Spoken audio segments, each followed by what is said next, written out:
భార్య పుట్టింటికి వెళ్తానంటే ఆపకూడదు. భార్య గనక వేరే అబ్బాయితో అక్రమ సంబంధం పెట్టుకున్నంత మాత్రాన ఆ అమ్మాయికి విడాకులు ఇవ్వడానికి వీల్లేదు. ఇట్లాంటి చిత్ర విచిత్రమైన తీర్పులు వస్తున్న నేపథ్యంలో ముస్లిం పర్సనల్ లా బోర్డు అయితే సుప్రీంకోర్టుకి ఇచ్చినటువంటి కొన్ని పాయింట్లు చూస్తే, అంటే మా వ్యవహారాలు మీరు జోక్యం చేసుకోవద్దు అని చెప్తూ చాలా క్లియర్గా ఇచ్చినటువంటి పాయింట్లు ఓ రకంగా వాళ్ళే వాళ్ళ సమాజాన్ని కాపాడుకోగలుగుతున్నారు ముస్లిం మత పెద్దలు.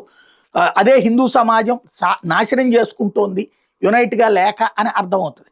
ఇక్కడ వీళ్ళు ఇచ్చిన పాయింట్, మొదటి పాయింట్, తక్షణ విడాకులు అవకాశం లేకపోతే భర్త భార్యను హత్య చేసి లేదా తగలబెట్టే ప్రమాదం ఉంది కాబట్టి విడాకులే మేలు అని చెప్పుకొచ్చారు. అట్లాగే మహిళలు భావోద్వేగాలకు లోనవుతారు కాబట్టి మానసిక స్థిరత్వం గల పురుషులకే విడాకులు ఇచ్చే హక్కు ఉండాలంటే మహిళ కంటే కూడా విడాకులు ఇచ్చే హక్కు మగవాడికే ఉండాలన్నటువంటిది వాళ్ళ విధానం.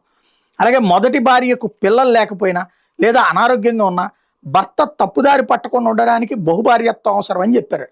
అలాగే కోర్టులకు వెళ్తే మహిళల పరువు పోయి మళ్ళీ పెళ్లి కాదు కాబట్టి ఈ పద్ధతి ద్వారా నిశ్శబ్దంగా ఉండిపోవడం మేలు అన్నటువంటిది వాళ్ళు చెప్పుకొచ్చినటువంటి వాళ్ళ విధానానికి కారణం అదని చెప్పుకొచ్చారు. అట్లాగే మహిళలు ఉద్వేగాల ఆధారంగా తొందరపాటు నిర్ణయాలు తీసుకుంటారు, ఎమోషనల్ వాళ్ళు, కాబట్టి వాళ్ళకి హేతుబద్ధమైన మేధో నిలకడ తక్కువ అన్నటువంటి విషయాన్ని కూడా కోర్టుకి ఇచ్చినటువంటి అఫిడవిట్లో చెప్పుకొచ్చారు. సంక్షోభ సమయాల్లో దీర్ఘకాలిక నిర్ణయాలు తీసుకోవడానికి కావాల్సిన తెలివితేటలు, విచక్షణ మరియు దూరదృష్టి పురుషుడికే ఎక్కువ కాబట్టి అక్కడ ఆ విషయంలో మగవాడికే హక్కు ఉంది అన్నటువంటి పాయింట్ చెప్పుకొచ్చారు. సంక్షోభ సమయాల్లో దీర్ఘకాలిక మహిళలు శారీరక రక్షణలో బలహీనలు కాబట్టి వైవాహిక బంధాన్ని కొనసాగించాలా లేదా విడాకులు ఇచ్చి ముగించాలా అనే పూర్తి బాధ్యత పురుషుడి చేతిలోనే ఉండాలన్నది ముస్లిం సమాజపు యొక్క భావన. ఇవి దైవ గ్రంథాల చట్టాలు కాబట్టి వీటిని సమీక్షించే అధికారం సుప్రీంకోర్టుకు కానీ రాజ్యాంగానికి కానీ లేదు.